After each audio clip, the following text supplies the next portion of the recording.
नागनहळ्ली आश्रमशाळेत सोनू सूद फाउंडेशनतर्फे कपड्यांचे वाटप करण्यात आले. अलीकडेच भीमा आणि बोरी नदीला आलेल्या महापुरामुळे अनेक गावांमध्ये मोठ्या प्रमाणावर नुकसान झाले होते.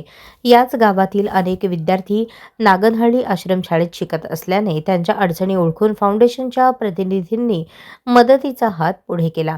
यावेळी सोनू सूद, महाराष्ट्र व सोलापूर जिल्हा प्रमुख, आंतरराष्ट्रीय चित्रकार विपुल मिरजकर, उद्योजक राहुल बुऱ्हाणपुरे यांच्यासह मान्यवर उपस्थित होते.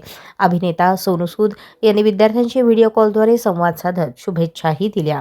शाळेचे प्राचार्य इस्माईल मुजावर यांनी महापुरानंतर विद्यार्थ्यांवर आलेल्या संकटाची माहिती देत फाउंडेशनच्या मदतीबद्दल कृतज्ञता व्यक्त केली. शिक्षक, प्राध्यापक आणि कर्मचाऱ्यांच्या सहकार्याने झालेला हा उपक्रम सर्वत्र कौतुकास्पद ठरत असून विद्यार्थ्यांच्या पुनर्वसनाला निश्चितच मदत करणारा ठरत आहे. अगर स्कूल के बच्चों को कुछ भी चाहिए रहेगा, किताबें, स्कूल ड्रेस या कोई भी चीज चाहिए रहेगी, आप जरूर बताइएगा।